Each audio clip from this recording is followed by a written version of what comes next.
श्री कृष्णाय नमः। श्रीमद् आचार्य चरण कमलेभ्यो नमः। श्री महाप्रभु जी की निज वार्ता प्रसंग 6। कृष्णदास मेघन सोरों में रहते थे। केशवानंद नाम के योगी के शिष्य थे। वे एक समय ब्रज में आए। उन्होंने श्री आचार्य जी के दर्शन किए। उस समय उनके मन में आया कि मैं तो इनका शिष्य बनूं। इसलिए उनको श्री आचार्य जी के दर्शन साक्षात पूर्ण पुरुषोत्तम के हुए। इसलिए वे और प्रभुदास जलोटा छत्री तथा रामदास जी ये सब सेवक हुए। इन सभी को आपने ब्रह्म संबंध करवाया।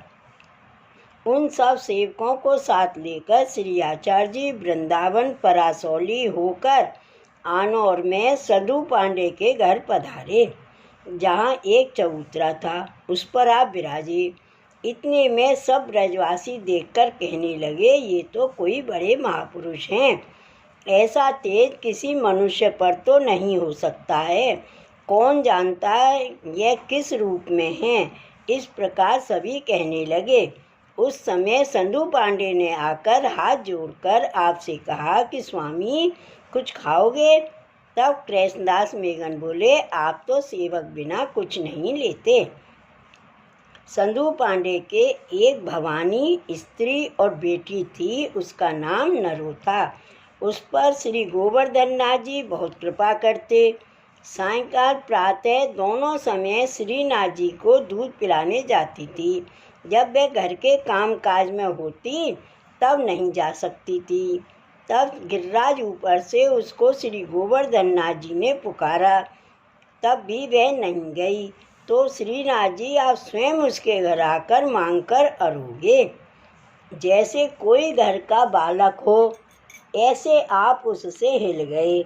जिस समय कृष्णदास मेघन सधु पांडे को मना किया तो उसी समय श्री गोवर्धन नाथ जी ने पुकार कर कहा, अरे नरो दूध ला।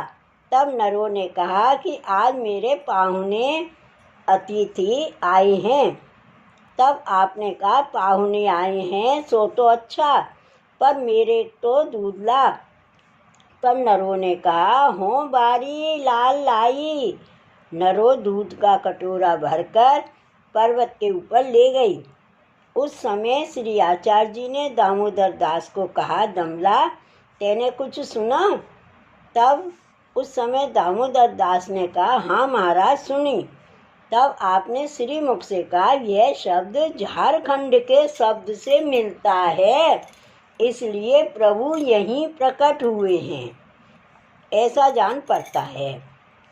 इसलिए सवेरे ऊपर चलेंगे, ऐसे आपने श्री मुख से कहा। इतने में नरो श्री गोवर्धन नाथ जी को दूध पिलाकर आई।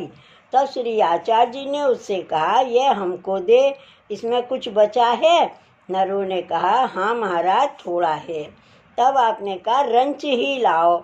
नरो ने कहा, महाराज घर में दूध बहुत है, लाऊं। आपने कहा, और तो हमारे नहीं चाहिए। संधु पांडे तो भगवदीय हैं, श्री गोवर्धन नाथ जी के कृपा पात्र हैं, जो साक्षात श्री गोवर्धन नाथ जी इनसे बातें करते हैं और चाहिए वे मांग लेते हैं। उस समय संधु पांडे को तो श्री महाप्रभु जी के दर्शन साक्षात पूर्ण पुरुषोत्तम के हुए। तब संधु पांडे ने कहा कि महाराज कृपा करके हमको नाम दीजिए। आपने अनुग्रह कर उनको अपने किए। तब सब उनका अंगीकार किया। पीछे उस रात्रि को संधु पांडे और उनके बड़े भाई मानिक चंद पांडे और संधु पांडे की स्त्री भवानी और उसकी बेटी नरो तथा ब्रजवासी बड़े बड़े वृद्ध थे, सब श्री आचार्य जी महाप्रभु के चबूतरा पर आकर बैठे। तब आपने श्री मुख से कहा कि संधु पांडे ऊपर देव दमन प्रकट हुए हैं। वे कौन सी रीत से प्रकट हुए हैं, इनकी सब बात हमसे कहो। तब संधु पांडे ने कहा, आप तो सब जानते हैं और आप ही पूछते हो, फिर भी कहता हूँ। ऐसा कहकर जिस रीति से श्री गोवर्धन नाथ जी का प्राकट्य हुआ था उस प्रकार संधू पांडे ने कहा। श्री वल्लभाधीश की जय। श्री गोवर्धन नाथ की जय। जय जय श्री गोखलेश, जय जय श्री गोखलेश।